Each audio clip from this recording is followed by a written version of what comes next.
Hola a todos, ¿cómo están? Bienvenidos a esta nueva clase donde vamos a desarrollar el tema de alcoholismo. A esta clase la hemos organizado en dos momentos. En la primera parte vamos a hacer un repaso de algunos contenidos que venimos trabajando ya desde la clase virtual de adicciones en APS para seguidamente trabajar ya propiamente con el tema de alcoholismo. A su vez, este tema está dividido en una parte teórica y luego empezaremos a problematizar un poquito los cuidados de enfermería. A esta altura de la asignatura, ya si nosotros le preguntamos si el alcoholismo es una adicción, creo yo que no debería haber dudas en afirmarlo muy seriamente de que sí, el alcoholismo puede llegar a ser una adicción en más de un caso, lamentablemente. Uno de los elementos que tenemos que empezar a comprender o a repasar en realidad es la triada de las adicciones. Cuando hablamos de la triada de las adicciones, recuerden ustedes que está planteado por tres partes, donde la parte más importante es, al menos para nosotros, desde la mirada de la asignatura, puesta en el contexto, porque muchas veces los condicionantes que llevan al individuo están inmersos en este contexto. Ya puede ser un grupo de amigos, puede ser la misma familia, que van a tener ciertas conductas o que van a condicionar al sujeto, ya sea para que tenga ese vínculo con la sustancia o no lo tenga. Seguidamente está el sujeto propiamente que consume la sustancia. En este caso vamos a abordar el alcohol. Y finalmente la sustancia, que en este caso, como decíamos, puede ser la sustancia alcohólica. ¿Cuál es el vínculo que lo une a esa sustancia? Siempre debemos preguntarnos por qué esta persona necesita de la droga, en este caso del alcohol. Continuando con el repaso, tenemos que definir qué es una droga según la Organización Mundial de la Salud. Droga es cualquier sustancia que introducida en el organismo vivo modifica una o varias de sus funciones. Esta definición ya la hemos trabajado en otras oportunidades, así que no nos vamos a detener en ello. Nos interesa también otra definición de Romani de 1999, que es un poco más extensa, pero más abarcativa en su planteo. Romani dice que las sustancias químicas que se incorporan al organismo humano con capacidad para poder modificar varias funciones de este, pero cuyos efectos, consecuencias y funciones están condicionadas por las definiciones sociales, económicas, culturales que generan los conjuntos sociales que las utilizan. Con un poco más de detalle y un poco más conceptual, si ustedes refieren a esta triada de las adicciones que veíamos en la diapositiva anterior, podemos ver que acá están inmersas y están configuradas en esta definición de Romani, ya que incluye las condiciones sociales, económicas, culturales que llevan a que se genere ese vínculo de la sustancia con el individuo y a la vez esta relación mediada por el contexto. Otro concepto que nos es útil que podamos identificar es que vamos a tener que diferenciar entre hacer uso, ya lo vamos a ver adelante, que es una droga de uso, que es el abuso y que es una dependencia. Acá gráficamente podemos ver que a veces tomar una copa de vino puede ser que estamos haciendo un uso. Cuando hablamos de la copa estamos hablando de la primera y no de la segunda que se está viendo en la diapositiva. También podemos hablar de que es un abuso cuando ya tomamos más de lo que está socialmente pautado y ya va tomando otras connotaciones esta ingesta, en este caso de alcohol. Cuando hablamos de la dependencia hablamos de una cantidad mucho mayor que se sostenida en el tiempo y que ya no va con las normas sociales, ¿sí? Ya es totalmente anormal, por lo menos desde el marco social y cultural que la podamos analizar. Vamos a comprender esta droga de uso como aquellas que son usadas con un propósito, por ejemplo, como puede ser aliviar una dolencia, como se ve en la primera imagen. Por ejemplo, podemos ver claramente que es un medicamento que debe estar prescripto. O a veces para poder sentir sensaciones placenteras, como puede ser por ejemplo el fumar, tomar alcohol de forma moderada, como se ve en la segunda imagen, tal vez para acompañar un asado los domingos, o el locro del 25 de mayo, o el Día del Trabajador, pero que están pautadas y son toleradas socialmente. Para decir que estamos haciendo uso de la sustancia, este consumo debe ser medido y planificado y estar en relación con las normas y las culturas determinadas donde sucede. Ahora vamos a profundizar que es una droga de abuso. Entonces, cuando hablamos de una droga de abuso es cuando este consumo de la sustancia ya es periódico, sucede frecuentemente, ¿sí? Y este consumo frecuente se sostiene en el tiempo, a lo largo del tiempo. Entonces, ya que es periódico y se sostiene en el tiempo, las ingestas de las dosis van a ser considerables, o sea, van a ser más cantidad. Acordémonos en la imagen hace rato cuando veíamos una copa de vino y 2 Tetrabric. El tercer concepto que debemos repasar es el concepto de dependencia.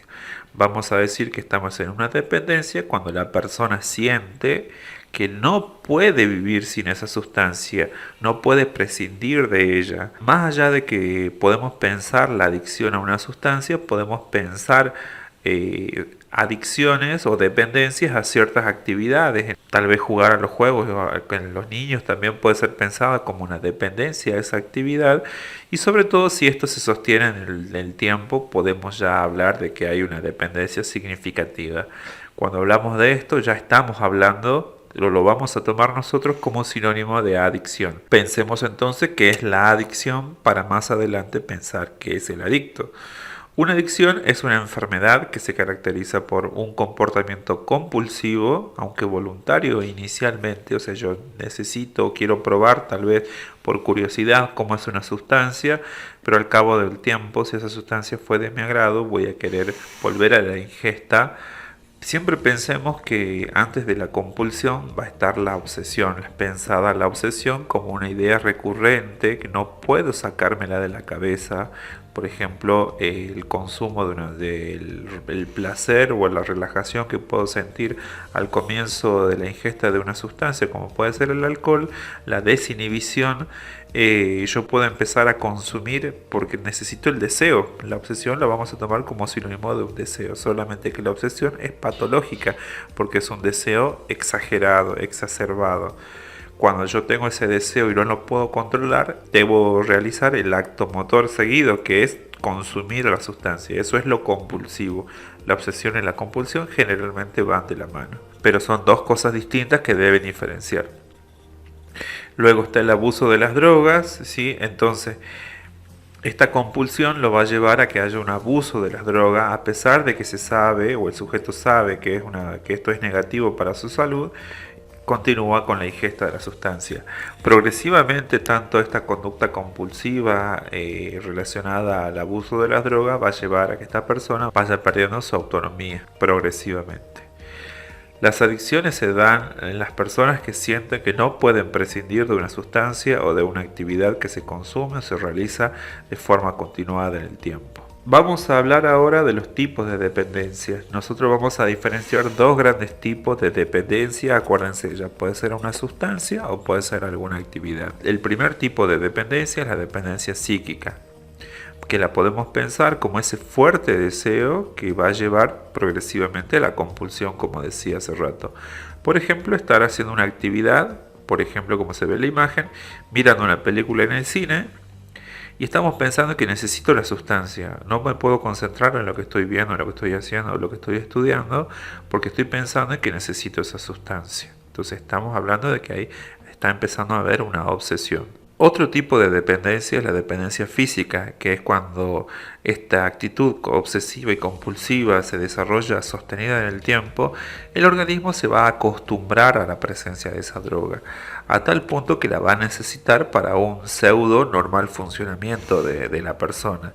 Si esta sustancia se corta o se disminuye significativamente su ingesta, va a producir todo un cuadro clínico florido característico de esa sustancia. A esto lo vamos a llamar más adelante y lo vamos a profundizar como puede ser un síndrome de abstinencia, porque el cuerpo necesita o está acostumbrado a la presencia de esa sustancia y el hecho que no la tenga va a producir todo un cuadro clínico. Además, muchas sustancias y actividades van a ir desarrollando, como somos seres orgánicos, seres dinámicos, que nos vamos adaptando a las diferentes circunstancias, vamos a desarrollar algo que se llama tolerancia. Esta condición es, como se muestra muy claramente en la imagen, empezar con una pequeña dosis que me va a producir el efecto deseado, pero luego de un periodo de tiempo la misma cantidad de dosis no es suficiente, así que debo incrementar tanto la cantidad como la frecuencia, como se ven en las siguientes imágenes. Por eso vamos a definir a la tolerancia como la condición que se presenta después de un cierto tiempo de consumir una sustancia y se caracteriza por la necesidad de dosis cada vez mayores para que la persona pueda sentir los mismos efectos que antes alcanzaba con dosis menores. Como consecuencia de esto, obviamente va a aumentar el consumo, esto referido tanto a la cantidad como a la frecuencia de consumo. Ahora vamos a avanzar sobre la clasificación de las drogas. En la cátedra hemos elegido la clasificación según su legalidad porque nos parece la más sencilla y accesible para poder comprender el tema. La clasificación según su legalidad pueden ser obviamente entre legales e ilegales. Dentro de las drogas legales podemos encontrar el alcohol, el tabaco, los medicamentos, entre otros. Y dentro de las ilegales, la pasta base, la cocaína, el éxtasis, entre tantas otras sustancias que se pueden identificar. Presten ustedes atención a esta flecha amarilla de ida y vuelta que hemos puesto entre las legales o ilegales y aquí los invitamos a que ustedes puedan analizar, investigar a qué se dedica el fallo Arriola y por qué vincula estos dos tipos de sustancias entre lo legal y ilegal, ya que esto corresponde a un fallo histórico en nuestra República Argentina respecto al consumo problemático de drogas y marca un hito histórico. Ahora sí avanzaremos concretamente sobre la problemática que nos sitúa en el día de hoy, la que es el alcoholismo. Según Elizabeth Aleman en el año 2018, ella define al alcoholismo como una enfermedad crónica producida por el consumo excesivo de alguna bebida alcohólica de manera obsesiva, compulsiva y sostenida a lo largo del tiempo. Estos tres elementos pintados en rojo que ustedes ven ahí son rasgos distintivos de esta enfermedad que ya lo fui explicando en el repaso en las diapositivas anteriores. El alcoholismo, para que sea considerada una enfermedad, debe interferir tanto en la salud física, en la mental, social y o familiar, así como en las responsabilidades laborales. Vamos a continuar ahora hablando algunos datos epidemiológicos de la situación del alcoholismo en la República Argentina. Para ello voy a tomar un documento de la Dirección Nacional de Promoción de la Salud y Control de Enfermedades Crónicas No Transmisibles del año 2019, que el consumo por año de persona que es alcohólica ronda entre los 9.8 litros de alcohol puro por persona, y esta tendencia que va en aumento para el año 2025. Este dato es tomado también de la OMS y citado en este documento. Otro dato interesante es que el 8% de las enfermedades cardiovasculares se atribuyen a este consumo según el Cedronar 2017. Lamentablemente el inicio de consumo de alcohol en Argentina en la actualidad es de 13 años, pero hay una fuerte tendencia a disminuir la edad de inicio de consumo, o sea, cada vez nuestros jóvenes y nuestros niños están empezando a consumir bebida alcohólica. Hay un aumento de la prevalencia de ingesta en las mujeres. Esta patología fue tradicionalmente y socialmente aceptada a un hábito masculino, pero con el paso de los tiempos estamos viendo que esta brecha se va disminuyendo cada vez más. Este dato según el Cedronar 2017. Se dice que entre 7 de 10 adolescentes, comprendidos entre 13 y 15 años, compran alcohol a pesar de que su venta está prohibida en menores de edad. Entonces, ¿qué es lo que podemos decir? Que hay una fácil accesibilidad a esta sustancia. Otro dato que nos interesa a nosotros analizar es el tipo de consumo. En este caso vamos a hablar del consumo episódico excesivo de alcohol. Este tipo de consumo es interesante para nosotros porque es un consumo típico de jóvenes. Por ejemplo, cuando hacen la culturalmente llamado la previa.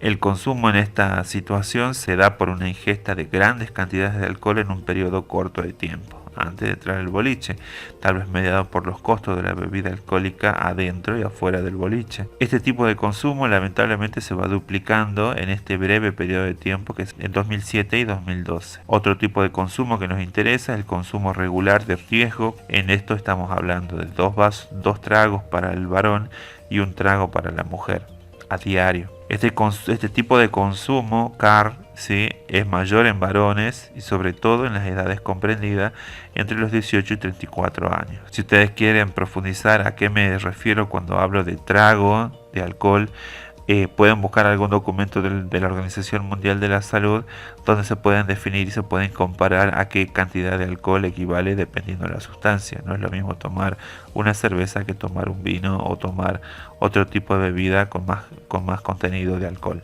Lo que vamos a hacer ahora es una aproximación hacia algunos de los problemas que puede generar el consumo problemático de alcohol. Y vamos a empezar con los problemas vinculados a la salud física. En este punto debemos tener en cuenta y considerar que a fines didácticos, a fines de que ustedes lo puedan comprender, lo hemos organizado, como ustedes ven, por aparato y por sistema. La salvedad que debo hacer es que cuando a ustedes les toque presentar este tema, también deberían organizarlo desde algún marco de referencia. Pueden ser por patrones funcionales, por necesidades básicas, o también pueden ser, si es que se lo preguntamos, por aparato o por sistema, ¿sí?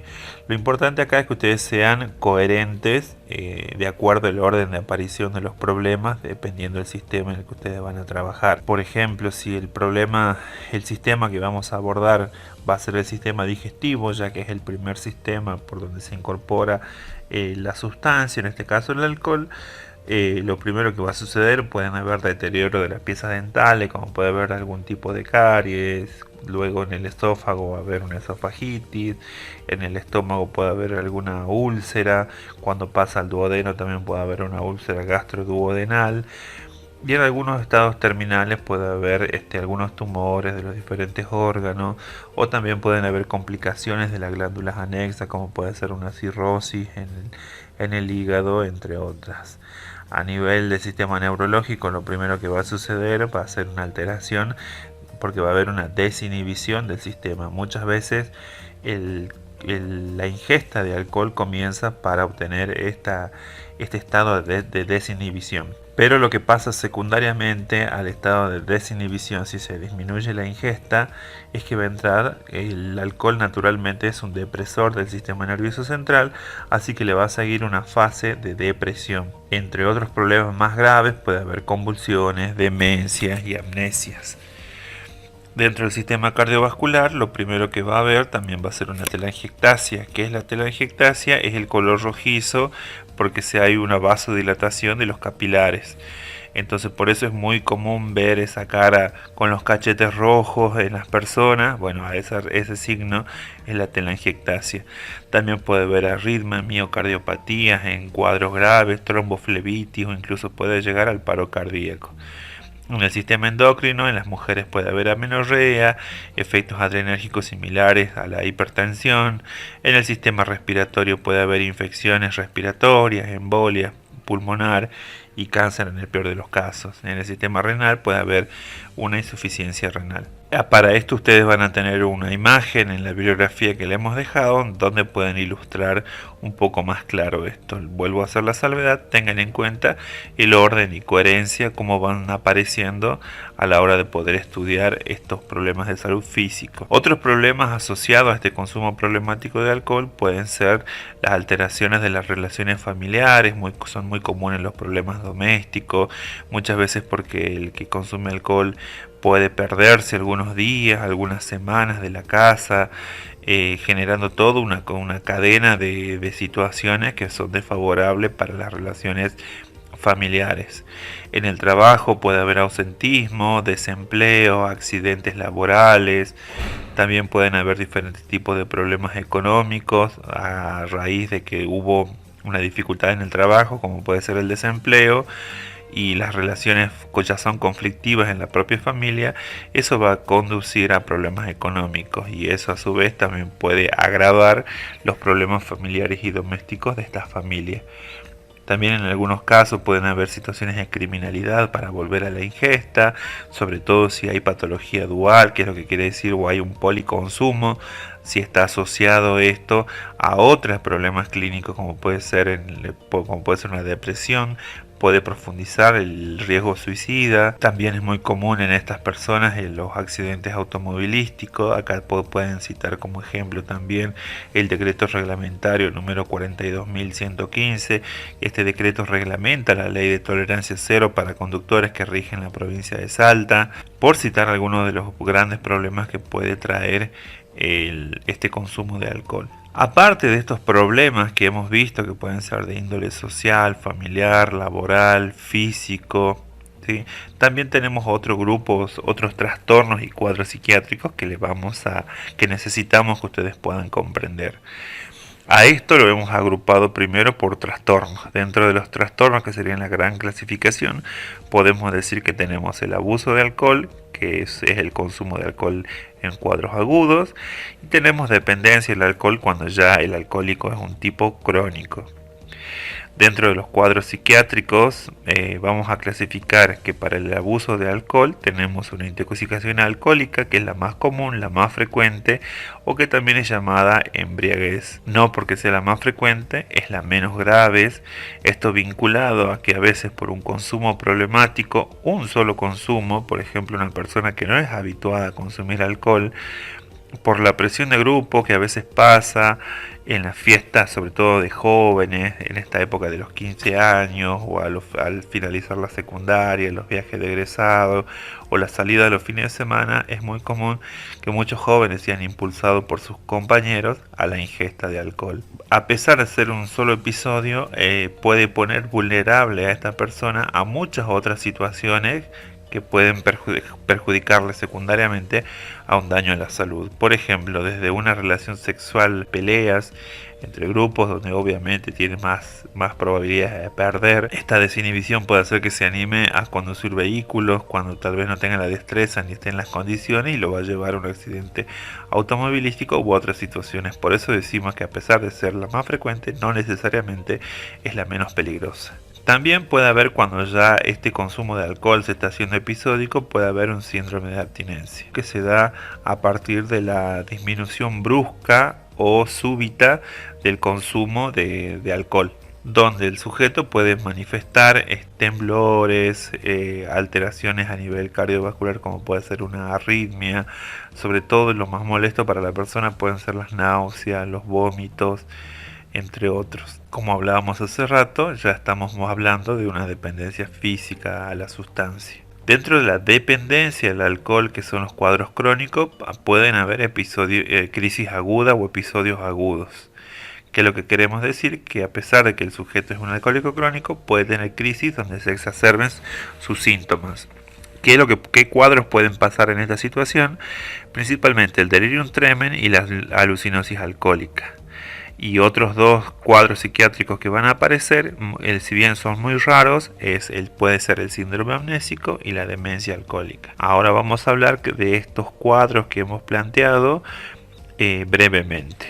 La primera, la embriaguez, que era un cuadro agudo, es el cuadro más frecuente y la de mejor pronóstico global, aunque no necesariamente la de menor gravedad, por todas las situaciones a las que puede llegar a exponer a la persona. Principalmente comienza deprimiendo los centros inhibidores del sistema nervioso central, de ahí este aspecto de desinhibición observado en la primera etapa de la ingesta alcohólica.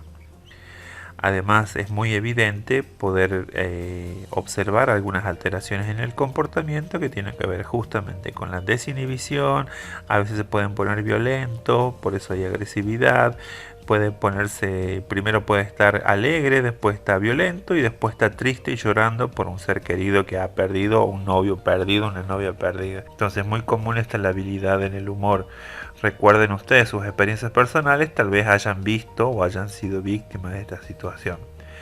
Deterioro de la atención, entre tantos otros síntomas típicos de esta embriaguez. Cuando hablábamos también del cuadro psiquiátrico del síndrome de abstinencia, podemos decir que se genera a partir de la suspensión brusca o disminución significativa del consumo de alcohol. Los cuadros, como decíamos más hace rato, más significativos es la náusea, el vómito, hay un malestar generalizado, puede haber taquicardia, un sudor, este sudor generalmente es un sudor frío, ansiedad, irritabilidad, obviamente va a estar deprimido. También va a haber un fuerte deseo de volver a la ingesta para poder suprimir estas sensaciones.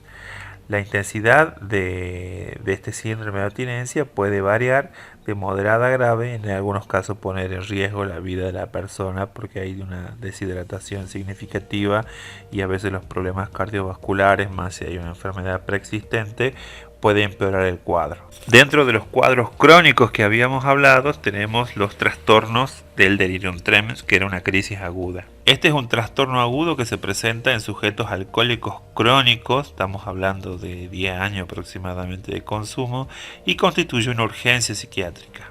Este delirium tremens va a producir una intensa agitación psicomotriz.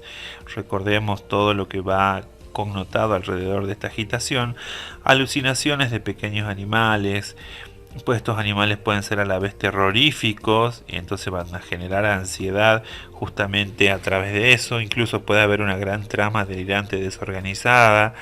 A esto le va a seguir fiebres, temblores y una notable alteración del estado general. Obviamente, como hay fiebre, náusea, va a haber una deshidratación, taquicardia, aumento de la tensión arterial, entre tantos otros síntomas. Así que prestemos atención a este delirium tremens, como su palabra lo dice. Es un delirio extremadamente florido, tremendo, como su nombre trata de entrar de esta palabra transparente, que requiere mucha atención. Y en algunos casos, bueno, será sujeción mecánica, pero eso va a depender del contexto. Por otro lado, la alucinosis alcohólica, que también es un cuadro crónico, recordemos que es también dentro de los grupos de las crisis agudas de los trastornos crónicos. Este es un síndrome relativamente raro que se desarrolla después de varios años, 10 o más años en promedio de ingesta abundante de alcohol. Y está caracterizado justamente como su nombre lo dice por alucinar. Sobre todo las que van a ser mayor presencia, van a tener mayor incidencia, van a ser las alucinaciones de tipo auditiva. Voces que le van a dar órdenes y estas voces muchas veces pueden tener carácter terrorífico como las anteriores y el sujeto va a tener la reacción correspondiente a esto que está escuchando. Entonces va a haber un gran contenido alucinatorio y esto se va a manifestar por la respuesta que va a tener el sujeto de atención. El penúltimo síndrome que vamos a analizar o ver básicamente es el síndrome de Korsakoff, o también llamado síndrome amnésico. Este trastorno, este cuadro también se agrupa dentro de los crónicos del alcoholismo. Básicamente se origina por la deficiencia de la tiamina en el organismo. La tiamina es la vitamina B1. Por eso uno de los cuidados que vamos a ver más adelante en el segundo nivel de prevención es justamente poder darle el complejo vitamínico B a fin de favorecer la absorción causada por el deterioro que va a provocar de manera crónica el alcoholismo, y además porque va a aumentar el metabolismo justamente en esta persona. Por esas dos causas se baja la absorción, pero por otro lado se aumenta su metabolismo, hay una deficiencia de tiamina. Por eso uno de los cuidados va a ser administrar para evitar justamente este síndrome de Korsakoff. Se caracteriza por la amnesia, tanto de la memoria de fijación como la de memoria de evocación. Por favor, les voy a pedir que repasen de psicología evolutiva a qué hacen referencia estos dos tipos de memoria. El último cuadro que vamos a estudiar es la demencia alcohólica. También es un trastorno, un cuadro psiquiátrico crónico y es un cuadro terminal de la ingesta abundante y prolongada de alcohol y sostenida a lo largo de los años. ¿Por qué se va a caracterizar esto? Porque el sujeto va a empezar a tener significativos déficits en la memoria, disminuye su capacidad de abstracción y hay alteración de la capacidad intelectual. Entonces ahora es momento de empezar a pensar los cuidados de enfermería. Para ello lo vamos a hacer por niveles de prevención, pero antes de presentarle los cuidados, vamos a analizar el modelo transteórico del cambio, porque este modelo nos puede ayudar a comprender esta patología, como puede ser el alcoholismo, como también cualquier otro tipo de adicción. Puede ser una herramienta bastante útil para pensar, justamente valga la redundancia, cómo vamos a pensar o cómo vamos a diseñar la estrategia para poder abordar a estas personas. Porque también depende de la actitud que tenga el sujeto frente al cambio. ¿Qué es lo que proponen estos autores? Primero hablan de una fase precontemplativa. Como su nombre lo dice, pre es antes de mirar el problema. Por eso estas personas son difíciles de poder trabajar, ya que por más que ellos no visualicen que tienen un problema, a veces lo hacen la pareja, los familiares, los compañeros de trabajo, visualizan que él tiene un problema, se lo hacen, se lo dicen, se lo muestran, pero esta persona niega en esta etapa que tiene realmente el problema, a pesar de que puede observar que tiene estos problemas que mencionábamos hace rato que están dificultando su vida social, su vida laboral, su vida familiar. Son reacios o niegan todavía la enfermedad. Entonces este es un gran problema de los sujetos precontemplativos, porque tienen el problema, pero todavía lo están negando o no lo pueden ver. Entonces las actividades de enfermería deben estar orientadas hacia esta persona, ayudarlo a que vean que tienen un problema. La segunda fase de este esquema es la fase contemplativa, donde el sujeto pasa ya de negar a que tiene un problema a poder pensar que efectivamente sí, ya tiene un problema. Por eso contempla, por eso puede observarse, por eso puede analizarse como persona que ya tiene un problema localizado o identificado. El problema con las personas en este lugar es que a pesar de que ellos observan que tienen un problema, todavía no tienen el compromiso para hacer algo frente a esa situación. Saben que tomar alcohol les hace mal, pero a pesar de ello lo siguen haciendo. Ya no hay una negación hacia el problema, pero sí todavía hay dificultades para empezar a hacer algo para salir de ese problema. Entonces, ¿cuáles son las actividades que podemos empezar acá? Entonces, justamente a sensibilizar al sujeto que algo debe hacer por su situación para poder mejorar su condición. Entonces, estos sujetos, comparados con los precontemplativos, son mucho más sensibles a poder aceptar alguna recomendación de algún profesional de salud o de algún familiar o de alguna persona que sea significativa para él. Entonces van a ver ustedes que en el esquema hemos puesto todas las flechas que pueden llegar a la recaída. Porque hemos puesto estas flechas todas en el centro de la recaída, porque el sujeto lamentablemente en cualquier momento que esté puede tener una recaída y volver a la ingesta. Seguidamente vamos a entrar a la fase de preparación. Entonces, ¿cuál es la distinción acá? Que el sujeto está dispuesto al cambio. Entonces ya se ha identificado, ya se observa que tiene el problema, pero ahora tiene la decisión de hacer algo para poder cambiar su estado de salud. A veces la persona por voluntad propia decide dejar el consumo de alcohol por breves periodos de tiempo, pero es muy frecuente que vuelva a caer porque si no, no se reúnen las condiciones suficientes. Lo importante acá es que el sujeto tiene esta predisposición para hacer un cambio y que este cambio sea efectivo. Entonces las actividades de enfermería van a estar dirigidas a fortalecer este cambio, y si él ya empezó, por ejemplo, en una etapa de abstinencia por voluntad propia, favorecer que esta abstinencia continúe para ir hacia la recuperación. Además, que lo que podemos hacer justamente evitar o reducir el riesgo de que haya comportamientos que sean de riesgo para volver al consumo. ¿Qué es lo que quiero decir con esto? Por ejemplo, si una situación de consumo problemático de alcohol del sujeto es que comenzaba luego del domingo, después del asado del domingo, justamente tratar o de no hacer el asado o tratar de justamente hacer la comida que los reúne un día especial como puede ser el domingo, pero justamente evitar todo tipo de consumo de alcohol de todos los que están en la mesa a fin de no estimular este consumo. También luego de una fase de preparación, como decíamos, también puede haber recaída. La siguiente fase es la acción. Entonces, ¿qué es lo que va a pasar aquí? ¿Qué es lo observable que vamos a tener? Que si hay francos cambios de comportamiento y que va a requerir este cambio gran inversión tanto de tiempo como de energía para no volver a la ingesta. El sujeto aquí en esta etapa de acción realmente quiere cambiar su situación hacia otro estatus. Este cambio de cuando hablamos de acción no es algo improvisado como puede ser en la fase de preparación donde el sujeto decía no tomo alcohol y ya está. Y al poco tiempo o en el menor o mayor tiempo volvía a la ingesta.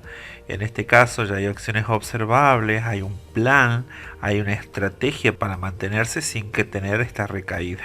Entonces las actividades que vamos a hacer acá como enfermeros justamente vamos a potenciar esta estrategia que el sujeto esté realizando para no volver a caer a la ingesta.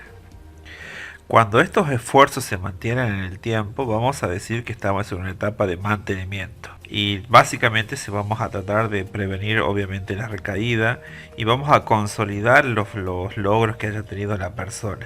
Y frente a esto vamos a tener que ir valorando la circunstancia, el contexto donde se está dando, ¿sí? Y como decíamos al final, en toda situación puede haber una recaída. Por eso una recaída por definición es volver al consumo, ¿sí? De la sustancia que sea. En este caso estamos analizando el alcohol, recordemos. Bien, vamos a seguir. Una vez analizado todo el modelo transteórico del cambio, creo que estamos en condiciones de empezar a pensar cuáles podrían ser las acciones que podemos desarrollar como profesionales enfermeros en los diferentes niveles de prevención. De más está decir que las acciones, sobre todo en el primer nivel de prevención, van a tener que tener un enfoque que abarque tanto lo interdisciplinario, ya que necesitamos trabajar con otros profesionales, preferentemente los psicólogos y también algunos médicos familiares que se puedan abordar este tipo de problemáticas. Pero no solamente queda en el centro de salud o en la institución sanitaria, sino que debemos tener un enfoque intersectorial, trabajar con las organizaciones que están insertas en la comunidad. Desde este enfoque interdisciplinario e intersectorial que les proponemos, hay que pensar programas eficaces de intervención comunitaria, pero tratando no de pensar solamente un solo gran programa para poder erradicar el alcoholismo de la comunidad, porque ponernos un objetivo tan ostentoso como eso y dado el contexto en el que estamos nosotros, es difícil que con un programa podamos erradicar el problema. Muchas veces debemos pensar, o son más eficaces, pensar pequeños trabajos, pequeñas fases de intervención, porque estos éxitos pequeños pueden estimular las acciones subsiguientes. Por ejemplo, trabajar con niños en la prevención de esta enfermedad puede dar a futuro que haya una disminución de la tasa de consumo de alcohol. Estos programas deben estar dirigidos por un lado a la prevención del alcoholismo y por otro lado a la promoción de la vida saludable. Entonces, cuando ustedes propongan intervenciones concretas, actividades de enfermería, pueden proponer actividades que tengan que ver con el autoestima, con los valores, con los proyectos de vida, entre tantos otros. Algunos ejemplos de intervenciones concretas que le vamos a poner nosotros son las intervenciones breves. Una intervención breve, como su nombre lo dice, están validadas científicamente por la Organización Mundial de la Salud y han demostrado ser eficientes en este tipo de intervenciones, ya que, por ejemplo, tomando como referencia las diferentes etapas del modelo transteórico del cambio, podemos adecuar cada una de las intervenciones en ese momento.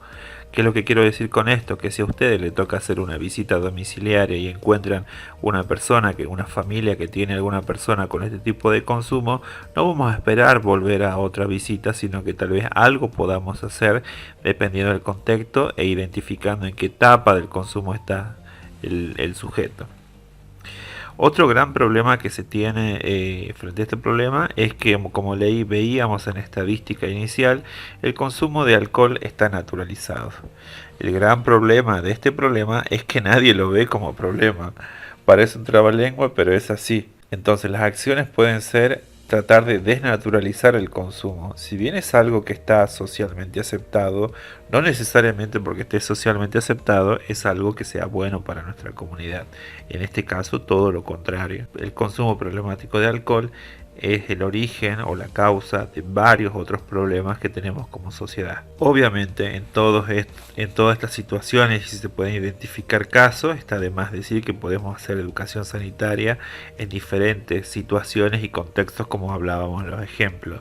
Y le hemos puesto dos cuadros verdes a propósito para que sean ustedes quienes lo completen, a ver qué actividades se les ocurren para trabajar en el primer nivel de prevención. Siguiendo con el análisis que venimos haciendo de las actividades de enfermería, vamos a pensar cuáles son aquellas que podemos desarrollar en el segundo nivel de prevención. Cuando pensemos en el segundo nivel de prevención, tenemos que ubicarnos. Según el esquema del Level y Clerc, tenemos el diagnóstico precoz, el tratamiento oportuno y la limitación del daño. Sobre eso vamos a trabajar ahora. ¿Cuándo vamos a recibir en un segundo nivel de prevención a esta persona alcohólica?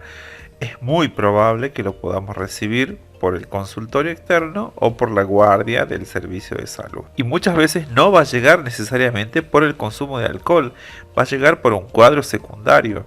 Por ejemplo, una persona que tuvo un accidente automovilístico y que estaba conduciendo alcoholizado. Entonces vamos a tener dos problemas y por eso decimos nosotros que esto va a depender de valorar cuál es la situación clínica, cuál es la situación de guardia. Si vemos que la persona está accidentada con el politraumatismo, entonces mis acciones de enfermería va a ser primero que todo salvarle la vida. Después voy a ver qué puedo hacer por el tema del alcoholismo, pero primero debo atender la vitalidad. Una vez superada la necesidad vital que pueda llegar a tener el paciente, vamos a pensar qué es lo que vamos a hacer con el segundo problema de él, que en este caso puede ser el alcoholismo. Si es un alcohólico crónico, traten de imponerse en situación ustedes y analizar cómo lo pueden encontrar. seguramente va a estar deshidratado, de bajo peso, porque muchas personas piensan que por tomar alcohol se están hidratando, cuando en realidad el alcohol tiende a deshidratar a la persona. Puntualmente, ¿qué es lo que le vamos a dar? Como decíamos hace rato, en el síndrome de Korsakoff es muy común que haya una alteración de la absorción de la tiamina. Por eso, como línea general, cuando tenemos una persona alcohólica y presumimos que es un alcohólico crónico, se le recomienda, o el médico le va a prescribir un complejo vitamínico B.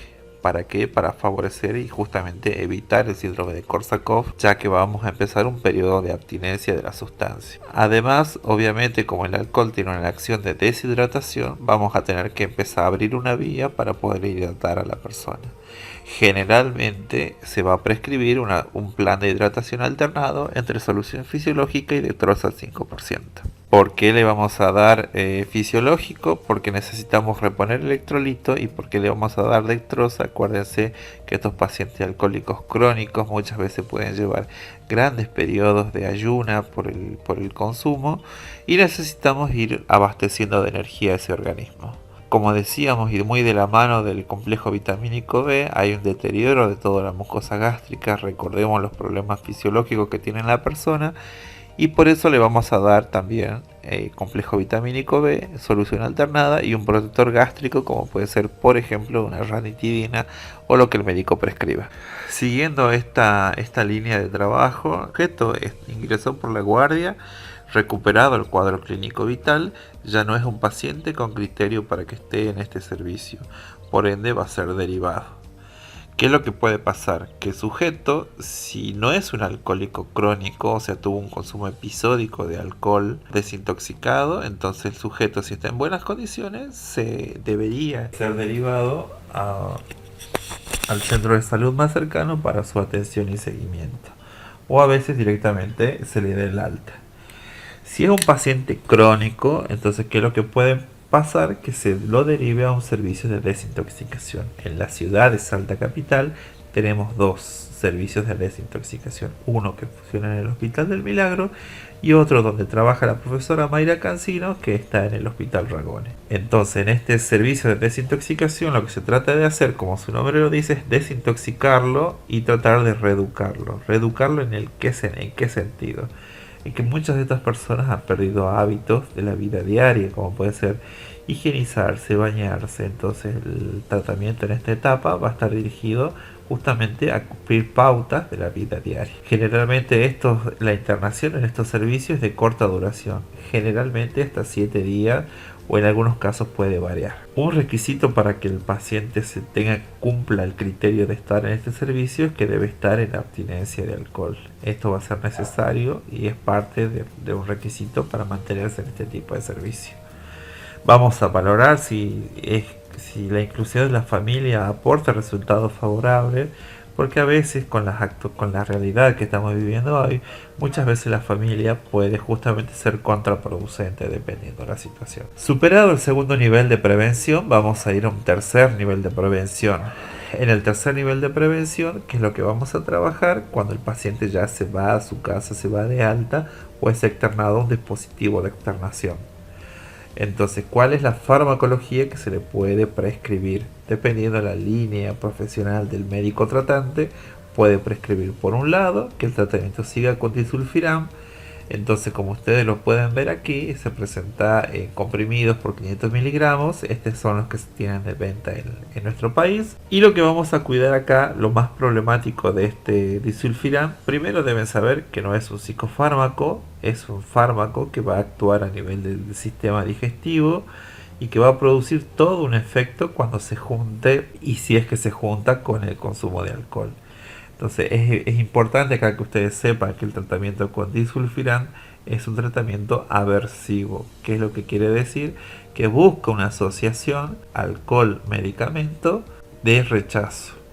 Por ejemplo, el sujeto debe pensar, o qué es lo que se busca, que el sujeto asocie que el consumo de alcohol a él le hace mal. Cuando el sujeto está medicado con disulfiram, frente al contacto con alcohol por vía digestiva, obviamente, va a producir un cuadro clínico bastante florido que se llama efecto antabús. este efecto antabú dependiendo de la cantidad de disulfiram que tenga el organismo, el sujeto en su organismo, y la cantidad de dosis de alcohol puede ser de menos grave a muy grave. Incluso puede poner en riesgo la vida del paciente. Entonces va a provocar todo un cuadro clínico bastante desagradable en la persona, que pueden ser náuseas, vómitos, temblores, arritmias. Entonces toda una sensación de malestar general para que el sujeto asocie de que el consumir alcohol está mal, porque le produce todo un cuadro clínico bastante desagradable. La otra línea de acción, o sea, el médico va a optar generalmente por un tratamiento con disulfiram u otro como puede ser la naltrexona. Esta naltrexona es un psicofármaco, a diferencia del disulfiram, que no es un psicofármaco. Tengan en cuenta esta diferencia. La naltrexona es un psicofármaco que también se presenta en comprimidos, tiene las presentaciones de 50 miligramos. Esta naltrexona, básicamente la acción que tiene, su efecto en el organismo, es disminuir el craving. El craving se puede definir, como ya lo habíamos hecho en alguna clase anterior, como el deseo o anhelo intenso de volver a la ingesta. Entonces, ¿qué es lo que busca la naltrexona? Disminuir el deseo de volver a la ingesta. Si no hay deseo, obviamente hay muchas más probabilidades de poder mantener al sujeto sin la recaída. Otras acciones que se pueden pensar en este nivel de prevención, hablando de la resocialización del paciente y de reinserción, la rehabilitación, es poder derivar los grupos de autoayuda.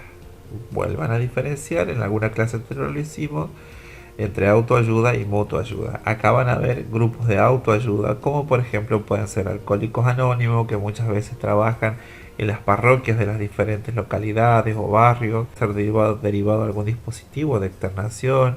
En algunos casos pueden ser aislados en comunidades terapéuticas, y esto ya es un capítulo aparte. Lo ideal sería que haya una referencia y una contrarreferencia para poder monitorear estos pacientes. En la práctica, ¿qué es lo que pasa? Que no hay recursos y el consumo de alcohol está tan naturalizado que muchas veces los equipos de salud no brindan atención o no gastan recursos en este tipo de personas. Bueno, se nos hizo un poco larga esta clase, pero creemos que es muy importante desarrollar este tema, y así que nos vemos en la próxima. Muchísimas gracias, hasta luego.